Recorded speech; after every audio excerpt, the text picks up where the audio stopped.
Itu dulu ya Mbak ya. Iya, Ya, yang terima kasih Mbak Putri. Jadi kalau saat ini yang bisa saya sampaikan adalah bahwa kita terus melanjutkan dan mendukung ya, bahkan kita ingin semakin mempercepat eh, dukungan untuk riset vaksin COVID-19 gitu. Itu sebabnya kami melakukan realokasi anggaran juga untuk bisa tetap mendukung seluruh tim gitu. Nah, kemudian kita juga sudah melakukan evaluasi terkait dengan progres dari setiap tim ya, bersama-sama dengan semua tim itu ya, termasuk timnya Pak Amin Subandrio dari Ekman gitu. Dan kita saat ini tetap akan mendukung yang 7 tim itu, tetapi tidak menutup kemungkinan kalau ada tim lain yang belakangan bergabung pun kita akan tetap dukung ya. Misalnya ada yang dari kampus lain juga ingin mengembangkan vaksin, itu juga kita persilakan. Karena sekarang mekanisme pendanaannya itu kita buat lebih open, lebih terbuka, tidak kita kunci ke kita tidak berikan dalam bentuk blok grant di setiap tim gitu ya, sehingga anggaran itu bisa digeser-geser ke berbagai tim siapapun ya yang memasuki tahap-tahap tertentu. Gitu. Jadi kalau tim ini berprogres ke satu tahap berikutnya, ya kita langsung danai tim yang lain begitu. Karena apa? Karena tahapan untuk riset vaksin itu kan cukup banyak ya, gitu. Dan setiap tahapan itu tentu berisiko, gitu ya. Berisiko, ya namanya juga riset ya, bisa ada kegagalan dan sebagainya ya. Tentu kita ingin semua berhasil, gitu ya. Gitu. Nah, yang kedua kita juga ingin tentu kita ingin menghasilkan vaksin merah putih yang benar-benar dikembangkan dan nanti bisa diproduksi di dalam negeri gitu ya. Tetapi di lain sisi kita ingin juga memiliki kapasitas dan kompetensi untuk teknologi terkait pengembangan vaksin itu. Ya, jadi kalaupun misalnya ada tim yang mengembangkan vaksin dengan platform yang belum ada industri yang mampu memproduksinya sekalipun, itu tetap kita support karena kita tetap perlu menguasai ya berbagai teknologi pengembangan vaksin ya yang saat ini ada di dunia begitu. Karena kegiatan ini kan tidak hanya untuk menyelesaikan selama pandemi COVID-19 ya gitu. Karena COVID-19 ini mengajarkan kita bahwa ketidaksiapan kita ya untuk katakanlah ya mengembangkan vaksin itu menjadi masalah besar. Nah, itu yang kita tidak boleh ulangi lagi gitu ya. Sehingga ini kita jadikan pelajaran bahwa ke depan kita harus punya beberapa tim yang memang memiliki kompetensi dan kemampuan untuk melakukan itu. Kalau terjadi, ya kita nggak ingin ya, kalau misalnya terjadi hal-hal serupa di masa depan gitu ya, sehingga kita akan lebih siap, sehingga nanti dalam 12 bulan misalnya kita bisa langsung memiliki bibit vaksin misalnya ya gitu. Jadi selain di sisi lain juga vaksin ini kan kita sebenarnya belum tahu ya, vaksin yang existing ini sebenarnya efikasinya sampai berapa lama ya kan? Apakah betul semuanya akan benar-benar menjadi vaksin yang diakui secara permanen? Karena semua kan masih emergency use ya, gitu. Masih kalau di WHO emergency use listing ya, gitu. Jadi belum ada yang sebenarnya permanen gitu. Karena memang tidak punya waktu kan untuk memperoleh dan menganalisa data dari implementasi vaksin ini. Itu pasti perlu waktu gitu. Nah, ini kan ada potensi yang sekarang masuk listing itu pun bisa jadi ada beberapa yang misalnya nanti bisa di-drop kan. Gitu. Jadi ini kan kita juga harus siap-siap ya, sehingga pengembangan vaksin tidak boleh berhenti gitu ya. Justru harus makin kita perkuat dan percepat gitu. Okay. Ya. Pak, tadi dari 7 tim ya Pak, dari 7 tim itu yang sudah paling maju pengembangannya itu yang mana ya Pak? Ya, yang bisa saya sampaikan saat ini yang paling berprogres di depan itu timnya UNER gitu, kemudian diikuti timnya Prof Amin di Ekman gitu. Ya, kemudian kalau tim LIPI itu mungkin dia akan mengubah fokus ke mohon maaf apa itu Pak Amin, produksi protein atau apa ya? Produksi protein, Pak. Ya, protein, Pak. Protein fusion. Ya, betul. Karena itu kan sangat diperlukan juga ya. Jadi ya gitu. Jadi kita membuat tim itu juga bisa cair dan dinamis juga ya, menyesuaikan kondisi gitu. Ya. Kalau misalnya bicara target juga kan Pak, untuk pemerintah kan pengennya 2022 tuh sudah bisa dipakai nih Pak. Kira-kira kalau kita mah pengennya besok juga bisa dipakai pengennya ya. Semua orang kan pengennya cepat tuh. Tim peneliti teman-teman itu saya yakin pengennya kalau bisa besok udah jadi. Pengennya sih memang akhir tahun sudah bisa mulai uji klinis ya kan, adalah salah satu yang bisa mulai uji klinis. Kalau tahun depan sudah ada yang kita bisa ajukan untuk masuk mendapatkan emergency use gitu ya, gitu pengennya ya gitu. Jadi ya kita teman-teman ini udah kerja keras nggak karu-karuan lah pasti ya, itu yang bisa saya sampaikan ya. Tetapi memang itu tidak mudah ya, gitu ya. Oke, ini juga Pak, karena mumpung di edisi khusus sih Pak, mungkin sebenarnya banyak juga diulas, tapi kayaknya lebih afdol kalau dari Bapak yang bilang gitu. Apa sih Pak tadi tantangan untuk mengembangkan vaksin sendiri? Kan misalnya apakah kita selalu tanya juga apakah dananya cukup, SDM kan kita selalu bilang mampu gitu, bahan baku seperti apa, mengembangkan vaksin sendiri ini apa sih Pak tantangan? Ya, nanti saya mau minta Pak Prof. Amin juga menambahkan ya. Jadi secara umum sih, kalau anggaran sih insya Allah nggak masalah ya. Gitu. Ya, kita bisa lah upayakan gitu. Jadi dan untuk anggaran untuk uji klinis pun sudah disiapkan oleh Pak Menkes di Kementerian Kesehatan. Jadi kita akan bekerja sangat erat ya dengan teman-teman di Kemenkes gitu. Jadi tetapi memang pengembangan vaksin itu sesuatu yang tidak mudah, tidak hanya vaksin ya, obat pokoknya yang obat yang begitu-begitu itu tidak mudah ya. Dan normalnya itu memang perlu waktu ya. Gitu. Itu satu hal yang memang seperti itu.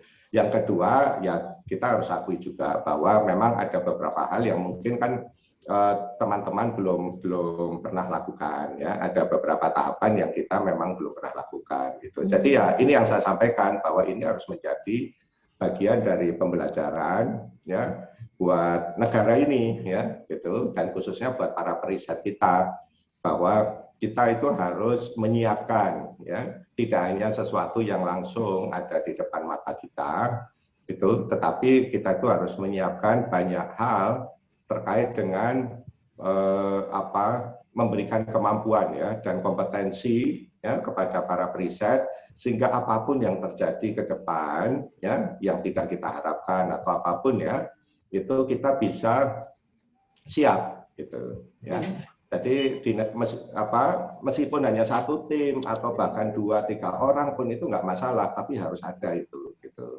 Jadi ini yang menurut saya menjadi pembelajaran yang baik lah ya buat kita semua gitu. Jadi riset tidak selalu harus sesuatu yang ada di depan mata. Kita ini harus menyiapkan banyak hal yang sifatnya itu memang untuk mitigasi ya, dan ya itu tadi pemenuhan kapasitas dan kompetensi untuk melakukan hal-hal yang memang bisa jadi extraordinary ya.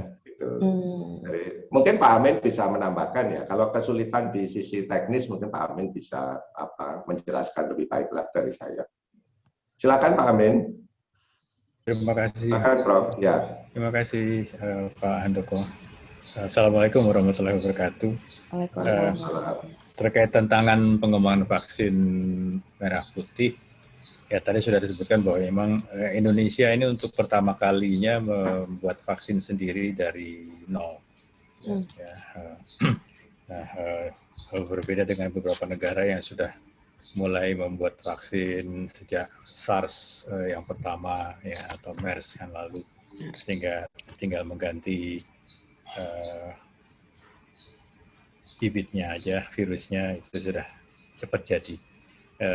Tapi sebenarnya secara teknologi para peneliti di Indonesia ini sudah cukup menguasai karena sudah terlibat juga dalam beberapa penelitian vaksin di Indonesia, walaupun bukan dari nol ya, artinya vaksin dikembangkan oleh perusahaan luar negeri, tapi melibatkan para peneliti di Indonesia.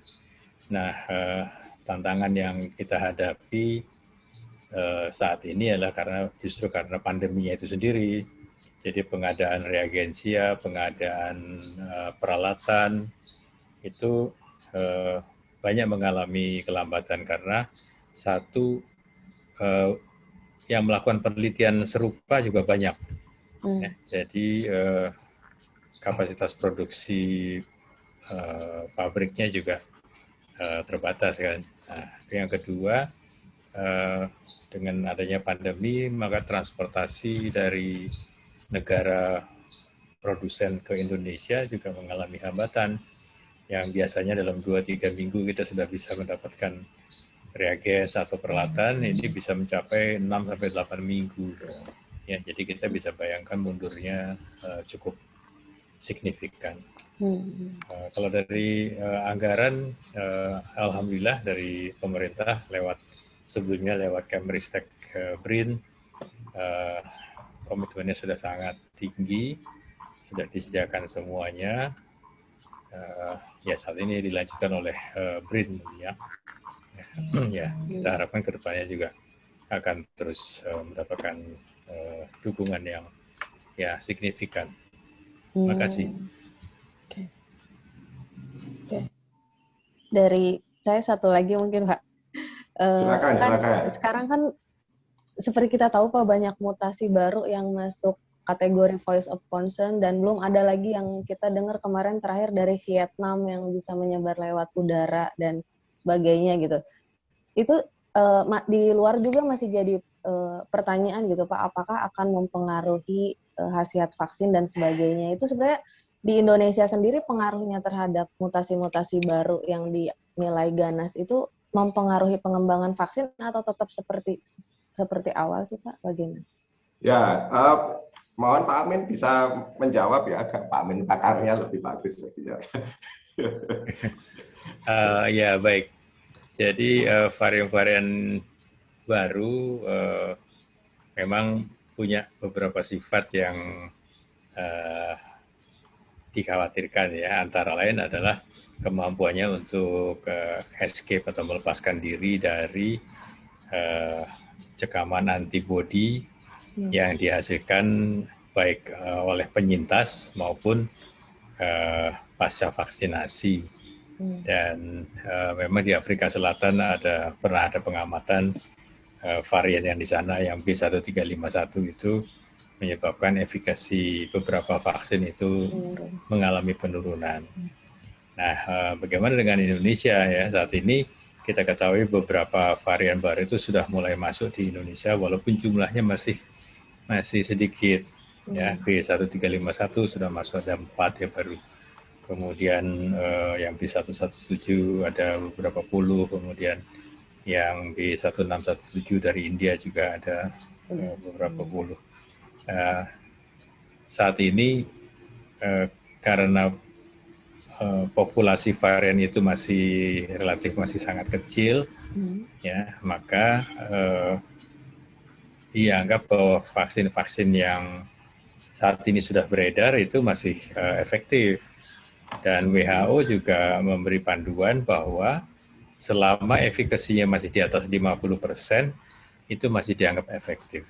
Ya, nah, saat ini penurunan efikasi vaksin yang seperti tadi diceritakan di Afrika Selatan, itu belum menyebabkan efikasinya di bawah 50%. Jadi kesimpulannya bahwa vaksin yang saat ini sudah dipergunakan maupun yang sedang dalam pengembangan itu masih bisa dipergunakan.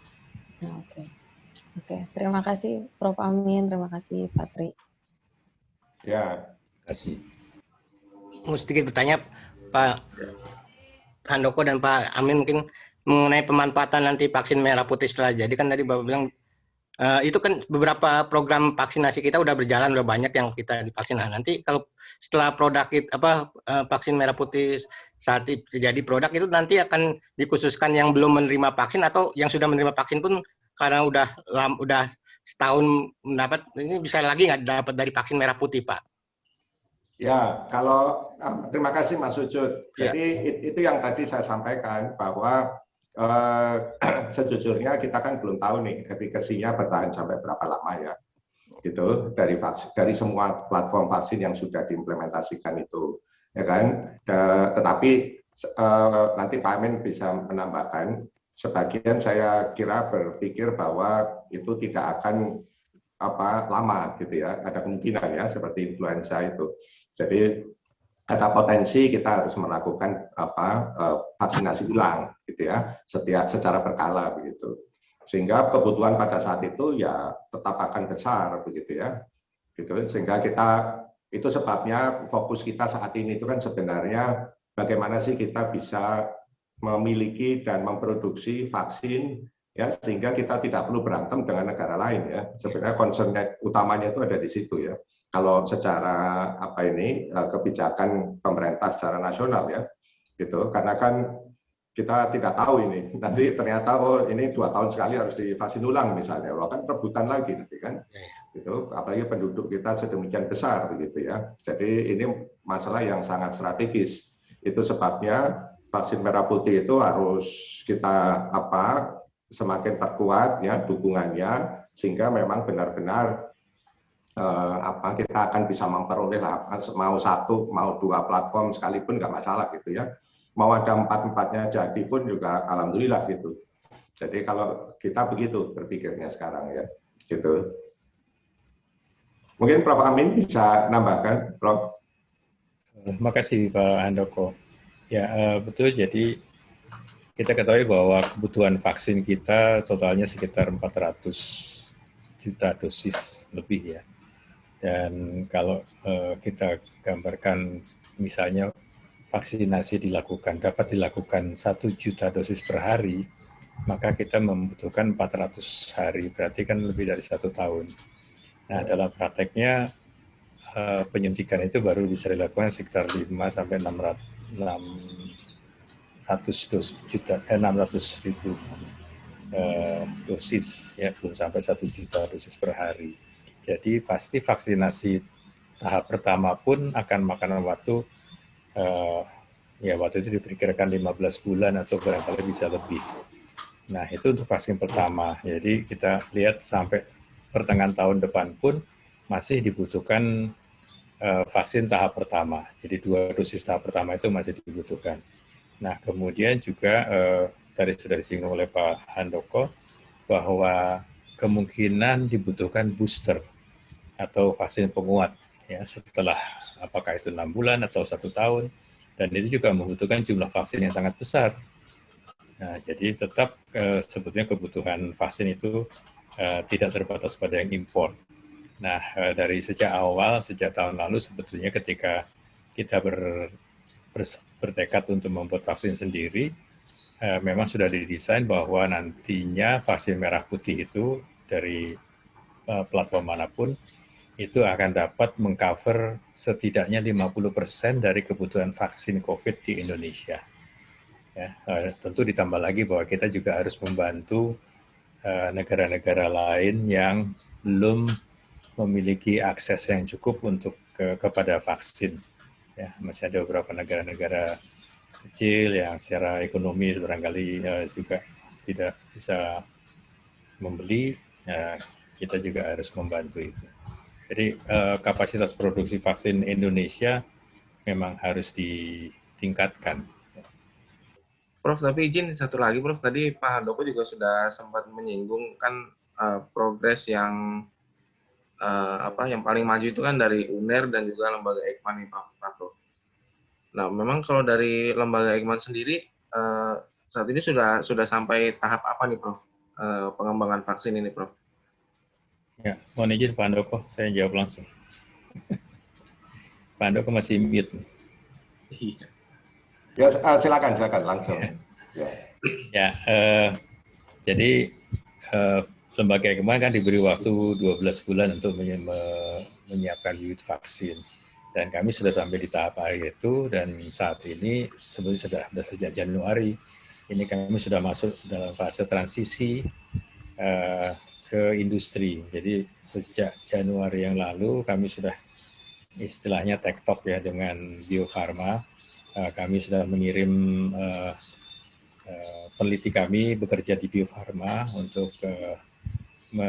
menyesuaikan ya dengan skala industri. Itu namanya proses optimasi ya. Jadi kalau di laboratorium kan skalanya kecil ya, masih dalam tabung atau dalam botol-botol kecil yang ukurannya nggak sampai 100 ml ya. Nah, tentu akan berbeda efektivitasnya ya, artinya dan juga efisiensi dari pertumbuhan sel-sel itu kalau diberi kesempatan untuk tumbuh di dalam bejana yang lebih besar. Nah, fermentor yang besar itu hanya ada di industri.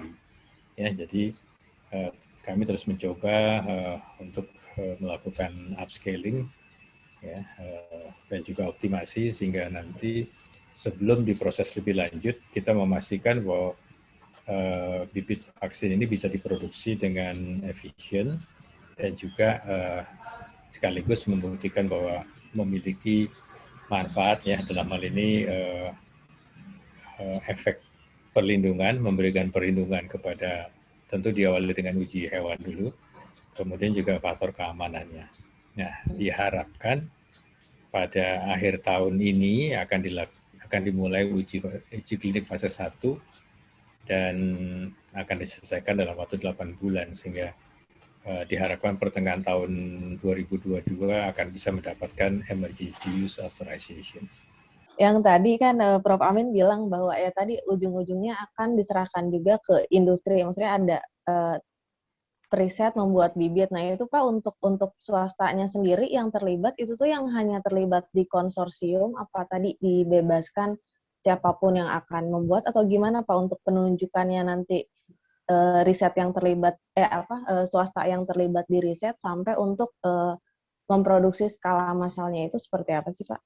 Ya, kalau secara prinsip itu kita buka ya, karena kan setiap platform vaksin itu membutuhkan requirement production line yang berbeda, gitu ya. Jadi dan tidak semua industri itu memiliki semua itu, gitu ya. Jadi itu sebabnya mengapa kalau platform yang dikembangkan Eijkman itu dikerjasamakan sejak awal dengan Bio Farma, kemudian misalnya yang UNER itu dengan Biotis ya, misalnya ya gitu. Jadi kita juga harus melihat potensi masalah juga di sisi industrinya gitu. Ya karena industri kita kan juga tidak semua siap dengan production line yang memadai ya untuk setiap platform gitu ya. Gitu, dan mereka juga perlu waktu juga kalau harus kita harus perlu alat ini alat itu dan sebagainya, itu secara umum itu kan perlu waktu ya. Jadi makanya sejak awal kita sudah dengan teman-teman industri juga gitu. Ya. Saya tertarik soal tadi menghadapi virus ini kan bermutasi terus gitu ya. Mungkin ini lebih teknis ke Pak Amin. Ya, langsung aja nggak apa-apa. Jadi intinya apakah bisa ini Pak? Mungkin kan ini tahun 2000, ya tahun depan ya mungkin vaksin ini akan keluar. Tapi bagaimana dia mencegat atau bisa nggak mengejar bahwa mutasi ini akan terus terjadi dan kita tidak ingin kan, maksudnya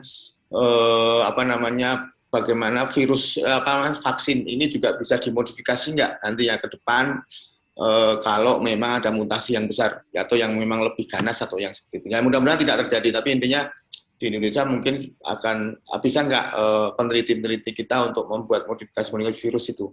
Itu satu pertama pertanyaan saya. Yang kedua mungkin tadi Pak Handoko juga menyebut soal hambatan, ada banyak hambatan teknis, hambatan industri juga. Nah, mungkin dari pemerintah sendiri apakah memang perlu, misalnya tadi alat-alat dari industri pun juga perlu alat gitu. Nah, ini selama ini apakah pemerintah juga sudah perlu turun tangan untuk pengadaan alat yang memang kurang seperti itu Pak? Kalau boleh tahu, atau mungkin hambatan yang paling besar apa sih Pak? Kalau SDM-nya sudah mampu, ternyata juga perlu juga tadi soal teknis, soal infrastruktur juga ternyata juga itu juga perlu juga ternyata kelihatannya. Gitu Pak Handoko, mungkin bisa dijawab juga. Terima kasih.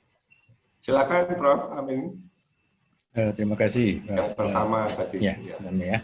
Tentang mutasi, betul bahwa virus itu selalu bermutasi. Setiap kali dia memperbanyak diri, bereplikasi, maka dia akan mutasi.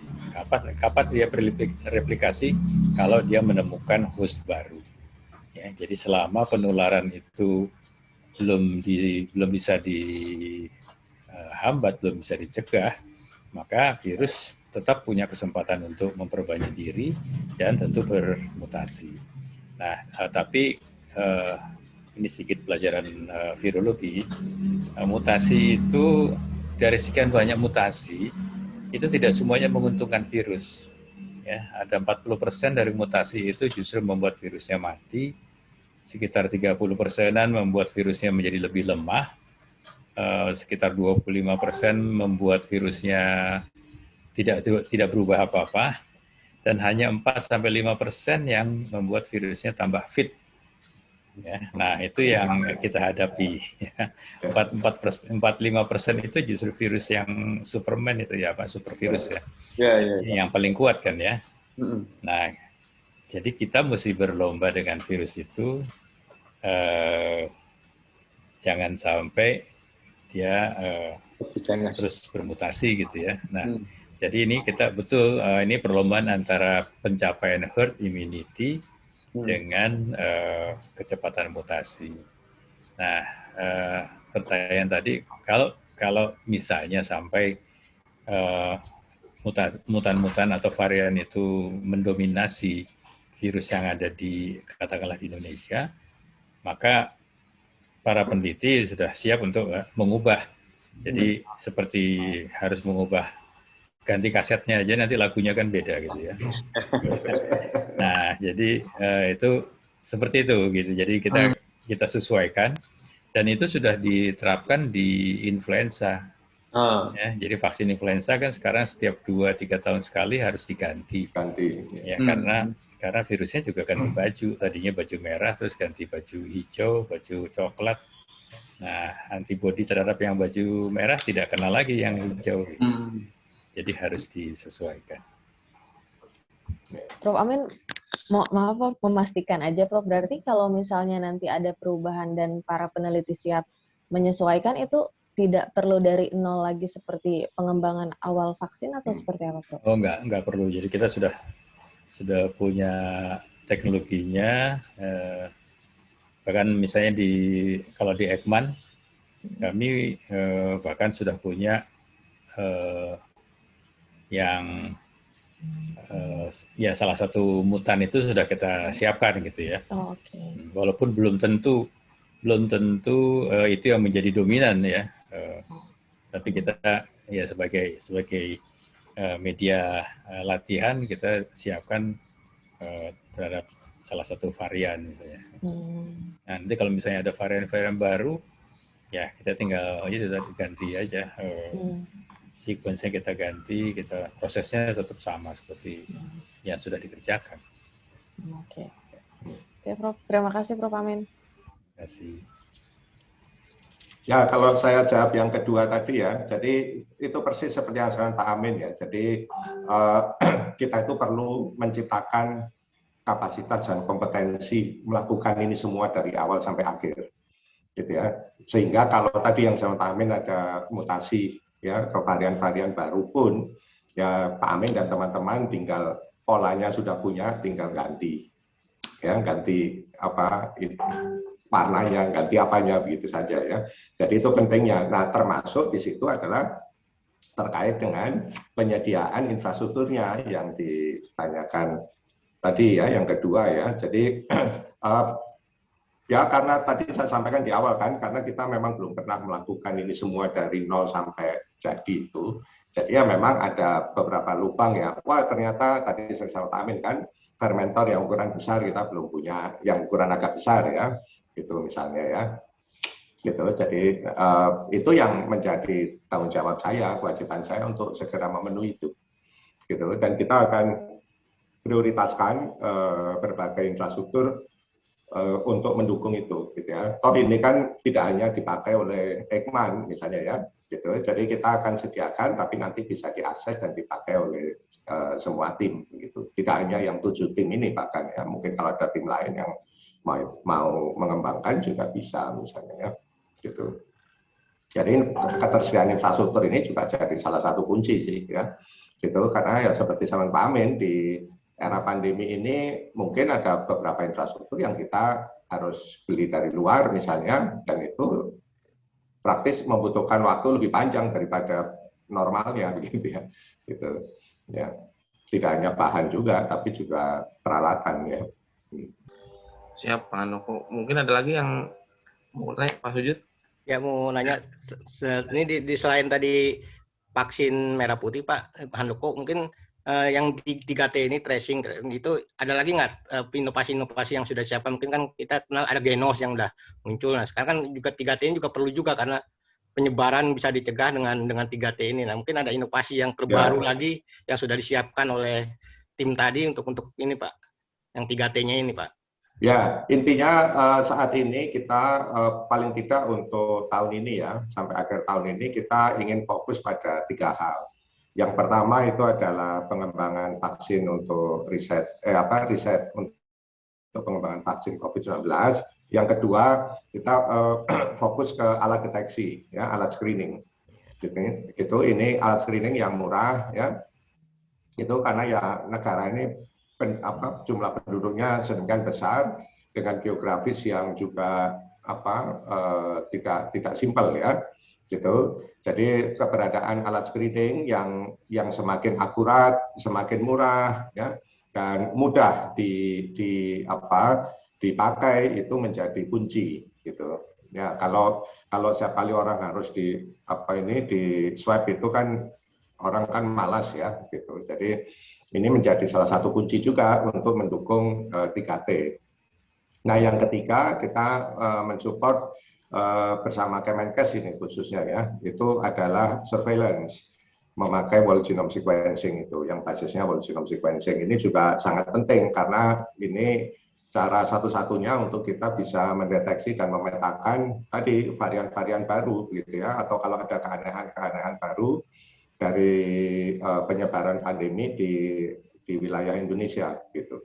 Dan ini skalanya sangat besar ya. Salah satu diantaranya itu teman-teman di Eijkman juga menjadi yang utama selain teman-teman di Balitbangkes ya, yang melakukan whole genome sequencing dari berbagai sampel di seluruh Indonesia. Gitu. Jadi kita akan fokus ke 3 itu dulu untuk saat ini ya, gitu. Meskipun tentu kita tidak menutup kalau ada inovasi yang lain itu tetap kita support, tapi biasanya kalau inovasi yang lain tidak begitu membutuhkan dukungan katakanlah anggaran dan perhatian yang spesifik ya. Tapi kalau 3 ini memang harus spesifik sekali, jadi kita fokus ke 3 itu. Siap, Pak Handoko. Lagi mau nanya tentang masih tema kita, vaksin merah putih. Ya, Heru. Nah, kan tadi Pak Handoko bilang bahwa tadi fokusnya 3, pas banget sih ada di pertanyaan saya juga Pak soal pengembangan obat. Mungkin apakah bagi tugas dengan BPOM untuk mendampingi apa? Tadi kan kalau dari BRIN sendiri tadi lebih pengembangan vaksin, pengembangan alat deteksi untuk screening sama surveillance. Nah, obat ini sebenarnya apakah emang tadi Pak bagi tugas atau belum dipandang urgen gitu Pak? Ya, kalau yang ada beberapa tim riset yang mengembangkan obat antiviral ya untuk virus SARS-CoV-2 ini begitu. Tetapi perlu saya sampaikan bahwa pengembangan obat itu perlu waktu jauh lebih lama. Gitu ya. Jadi kita nanti kalau memang sudah ada hasil yang cukup menjanjikan, mungkin kita akan bisa sampaikan ke publik ya. Gitu. Tetapi untuk saat ini karena obat itu memang lebih berbeda lagi ya ini ya tahapan dan prosedurnya begitu. Jadi karena obat ini kan harus diberikan untuk orang yang memang sudah sakit dan sebagainya ya. Jadi nanti proses ya secara proses semuanya sama, ada praklinis, ada uji klinis dan sebagainya, tetapi secara time frame dia perlu waktu jauh lebih lama. Ya, itu juga sebabnya kan kalau di luar negeri secara global juga pasti obat itu belakangan, ya gitu belakangan gitu. Tapi teman-teman sudah mulai